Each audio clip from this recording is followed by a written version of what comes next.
साहिब जी सूही महला पंजवा। सूख महल जाके ऊंच द्वारे ताम है वस है भगत प्यारे। सूख महल जाके ऊंच द्वारे ताम है वस है भगत प्यारे। वाहिगुरु जी का खालसा वाहिगुरु जी की फतेह। पावन पवित्र वाक दे अंदर मेरे पातशाह ने गोहज कथा की गल की है। गोहज कथा ये शब्द वरते है गुप्त कथा, छुपी हुई कथा, प्रगट नहीं है, छुपी हुई। अगर ये कथा गोज है तो इसके जिस अवस्था का जिक्र किया है वो भी गोज है, वो भी गुप्त है। कि जितनी गुप्त है इनू हो बहो कि वही बयान करे और कर सकता है जो उतना ही गुप्त उतना ही गहराई च गया हो। पर मैं जो पढ़िया जो सुने वो थानू सरवण कराना है। इस विच गोहज कथा का जिक्र है, उच्चे महलों का जिक्र है, उच्चे दरवाज़ियां का जिक्र है। इस तरह के महल, इस तरह के दरवाजे जिन्हां च सदा सुख है, सदैवी आनंद है, सदैवी खेड़ है। तो मैं अर्ज करा इस तरह बाहर तो कोई महल है नहीं, इस तरह बाहर तो कोई घर दिखाई नहीं देता जिस विच केवल सुख ही सुख होवे और सारे वसन वाले आनंदित होवन, सारे सुखी होवन। ऐसा तो नहीं है।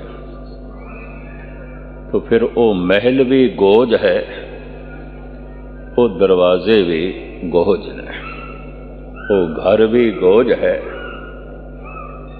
इस वास्ते उसकी कथा भी गुप्त ही है, गोज है, अकथ है। उस महल का जिस ढंग नाल मेरे पातशाह ने जिक्र किया है, तुच्छ बुद्धि अनुसार मैं खुलासा करना है। ऐसा महल प्रभु ने आप ही बनाया है, मनुख ने नहीं बनाया। और ऐसा महल परमात्मा आप ही बना सकता है, दूजा नहीं बना सकता। जिसके दरवाजे बड़े उच्चे, महल बहुत उच्चा। मैं एक दफा फिर दोहरा दें, भावें अज संसार विच बड़ियां उच्चियां उच्चियां इमारतां हैगियां ने। 110 मंजिला इमारत कोलालंपुर मलेशिया विच मौजूद है, 2 ने। शिकागो विच, न्यूयॉर्क विच उच्चियां उच्चियां इमारतां मौजूद ने। भावें 110 मंजिला जड़ियां 2 सन गिरा दित्तियां, लेकिन फिर भी 100 मंजिला एम्पायर बिल्डिंग खड़ी है। जमीन के उत्ते 100 मंजिला, 110 मंजिला इमारतां अज खड़ियां हैं। बड़े उच्चे महल, बड़ियां बुलंदियां, पर उन्हां विच रहण वाले बेजार, बेचैन, दुखी, परेशान ते चिंता।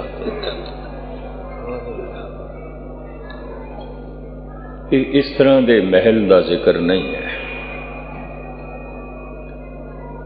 इस तरह के दरवाज़ियां का भी जिक्र नहीं है।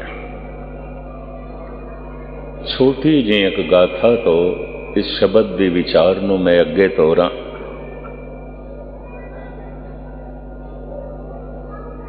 कहते ने गौतमी नाम की एक औरत गया विच इकलौता बच्चा सी, 3 साल का किधरे चलाना कर गया और बेवा औरत सी।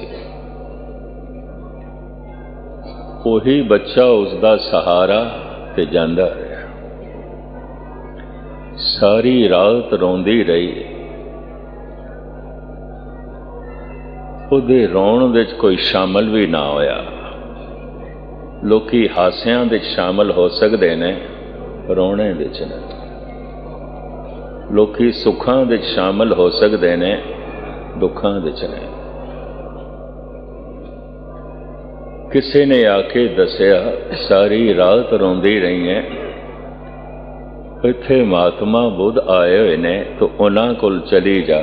ਕਰਾਮਾਤੀ ਬੰਦੇ ਨੇ, सिद्ध पुरुष ने, शायद तेरे बच्चे नू जिंदा कर देन। उम्मीद दी किरण दिखाई दिती। बच्चे नू लैके भज पई। 1000 ਦੇ करीब भिक्षु नाल आउणे ने। महात्मा बुद्ध दे कदमां विच बच्चा रखिया, ਜ਼ਾਰੋ ਜ਼ਾਰ रोंदे होया। यही बच्चा मेरे जीवन का सहारा है और मेरे कोल कुछ नहीं है। रोई जाए तुसी जिंदा कर दो, तुसी जिंदा कर दो। तुसी कर सकते हो जिंदा। महात्मा बुद्ध कहते ने मैं कर सकदा जिंदा, मैं इसनों जिंदा करांगा, पर एक शर्त दी पूर्ति तू करेंगे। तो गौतमी कहने लगी जो तुसी कहो मैं करांगा, जो तुसी कहंदे हो मैं करांगा। मुट्ठी भर चावल तू ऐसे घर तो लिया जिस घर विचों कभी किसी की अर्थी ना निकली हो। मैं इसनों जिंदा करांगा। उन्हां चावलों के छिट्टे मार के इसनों जिंदा कर दिया। बड़ी खुशी खुशी भजी होई गई। पहले द्वार ते दस्तक दिती। आख्या मुट्ठी भर चावल। सारियां नूं पता सी इकलौता बच्चा जांदा रहा। कहने लगे मुट्ठी भर की जितने चांदियां देने। गौतमी कहने लगी एक शर्त है, थोड़े घर तो ते कोई अर्थी ते कदे नहीं निकली। घर वालियां ने कहा कईयां दियां निकलियां, कईयां दियां। तो एक दूजे घर गई। मुट्ठी भर चावल चाहिए ने, पर शर्त है थोड़े घरों कदी कोई अर्थी ना निकली होवे। लाड़े निकले होवन, लाड़ियां गईयां होवन, अर्थी ना निकली होवे। दूजे घर ने भी हाथ जोड़ के कहा चावल मुट्ठी भर की तू झोली भर के ले जा। पर अर्थियां ते कई निकलियां, कई निकलियां। तीजे घर गई, चौथे घर गई, पंजवें घर गई। इतिहास कहंदा जैसे 7वें घर गई ते उत्थे भी यही फरियाद ते पुकार की थी। अगले पूरी छज चावलों की भर के ले आए, मुट्ठी भर के। पर जिहड़ी गल तू कहती है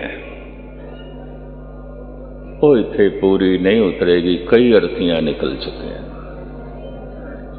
इतनी जही घटना दे नाल उहदे वगदे हुए हंझू रुक गए। उहदा रोना हासे दे च बदल गया।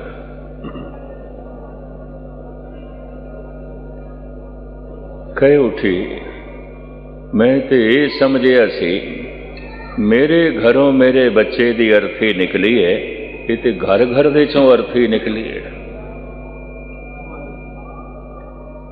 इहदा रोना हासे च बदल गया, इहदा दुख ज्ञान दे च बदल गया। आप दी ज्ञात लई अर्ज करा ब्रह्म ज्ञान दुख की चोट नाल मिलता है, उंज नहीं मिलता, नहीं मिलता। इस चक्कर च ना पैना। ब्रह्म का ज्ञान, परमात्मा का ज्ञान, ये परमात्मा के चिंतन नाल नहीं मिलेगा। ये भी मैं अर्ज कर दें, क्योंकि गहराई दे चिंतन भी वही करेगा जिन्हें कोई दुख की चोट खाधी है, या तो स्वयं दुख की चोट खाधी होवे, या जख्मी दुखों के मारे हुए जगत के लोग दिखाई देते हो। इस तो पहले हृदय के द्वार नहीं खुलते, नहीं खुलते। वापस आई महात्मा बुद्ध कहने ले आई है चावल दे दाने। कहने लगी चावल दे दाने ते नहीं, वो तो कुछ भी नहीं, बड़ा कुछ लेके आई हैं, बड़ा कुछ लेके आई हैं। की लेके आई? जो तुसी समझाना चाहते सी मैं समझ गया, मैं समझ गया। जो तुसी दसना चाहते सी मैं समझ गया। जो तुसी मेरी झोली च पाना चाहते सी मैं समझ गई। तुसी मेरी झोली च ऐसा ज्ञान का पुत्र पाया है, ना वो मरेगा ते ना मैनू मरण देवेगा, मैनू भी सदीवी जिंदगी देवेगा, आप भी सदीवी जीवेगा, ऐसा उसने कहा। तो ये गोज कथा है, ये पढ़न नाल नहीं आउंदी, चोट खाण नाल आउंदी। इसनू उस्ताद ज़ौक इंज बयान करदा है, जख्म जब भी कोई ज़हनो दिल पे लगा, जद भी मेरे दिल ते कोई चोट लगी है, ते चोट ते दुख दी आउंदी है। जख्मी भी दुख ही करदा है। जख्म जब भी कोई ज़हनो दिल पे लगा, जिंदगी की तरफ एक दरीचा खुला, कोई नवा दरवाजा खुले, जीवन दे कोई नवे द्वार खुले ने जो बंद सन। उस बंद द्वार नूं